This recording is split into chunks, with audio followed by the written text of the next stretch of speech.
మాట్లాడతారు. ముద్దునూరు ప్రజలకందరికీ నమస్కారం. ముద్దునూరు అంటే వైఎస్ వివేకానంద రెడ్డికి చాలా అన్యోన్యమైన సంబంధం.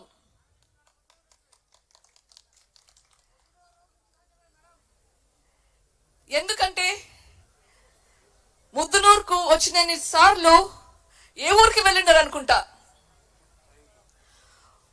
పులివెందులకు రావాలన్నా పోవాలన్నా ముద్దునూరు మీదుగానే వెంకటాద్రి ఎక్స్ప్రెస్ ఒక నెలలో మేము లెక్క పెట్టాం ఎన్ని రోజులు వివేకానంద రెడ్డి గారు ఇంట్లో ఉన్నారు అని. 28 రోజులు వెంకటాద్రి ట్రైన్ లో ఉన్నారు.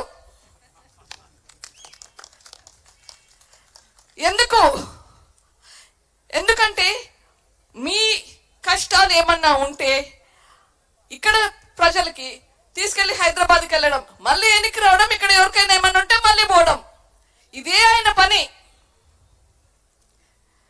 మీరు ఎవరైనా అన్ని రోజులు ట్రైన్ లో ఉన్నారో నెలకి? నాకు తెలిసి ఎవరో ఉన్నారు. సెకండ్ తులసిరెడ్డి అన్న ట్రైన్ లో ఆయనకి ఫస్ట్ ఏసీ ఉంటుంది, కానీ చాలా మటుకు సెకండ్ ఏసీనే తీసుకుంటాడు. ఎందుకంటే ఆ ఇంకోటి సీటు సెకండ్ ఏసీ అయితే 2 వస్తాయి, ఒకటి బదులు ఎవరికొకరికి ఇచ్చేదానికని.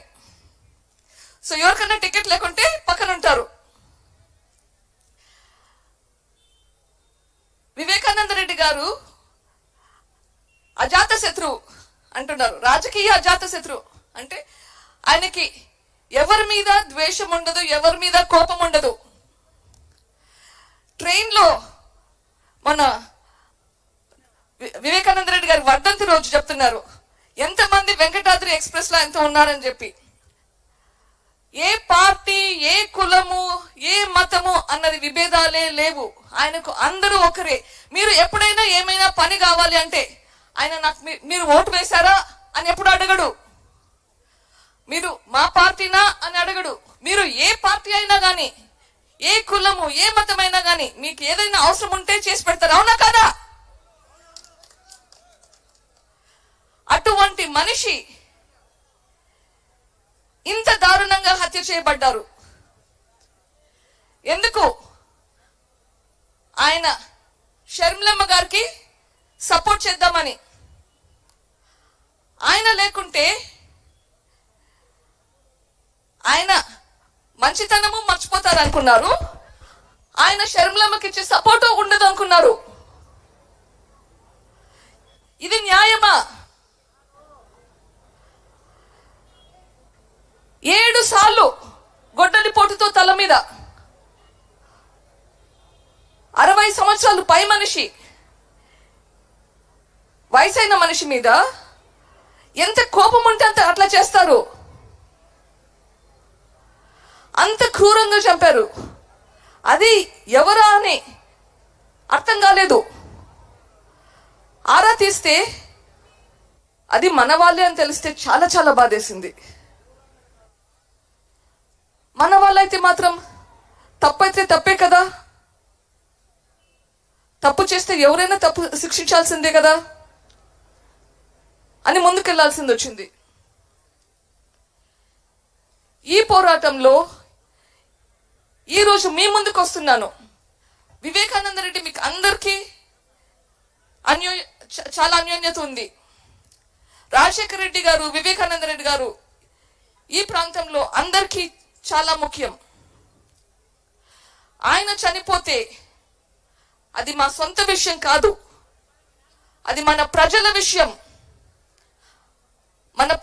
మన ప్రజలకి లా అండ్ ఆర్డర్, శాంతి భద్రతలు కలిగించేలా ఉండాలి. ఇట్లా వివేకానంద రెడ్డి గారికి అయితే నిందితులు శిక్ష పడకుంటే మరి మీకెట్లా ఉంటుంది? మీకు ఎవరికైనా ఏమైనా అయితే ఎవరు గ్యారంటీ మీకు? ఇట్లా ఆలోచించి న్యాయం కోసం పోరాడాలా అని ముందుకెళ్తున్నాం. ఈ న్యాయ పోరాటంలో షర్మిలమ్మ నాతో ఉంది. ఈ న్యాయ పోరాటంలో మీరు ఎటువైపు ఆలోచించండి. మీరు న్యాయం వైపా, అన్యాయం వైపా, ధర్మం వైపా, అధర్మం వైపా? మీరు న్యాయం వైపు ఉంటే షర్మిలమ్మని గెలిపించండి. ఢిల్లీ పార్లమెంట్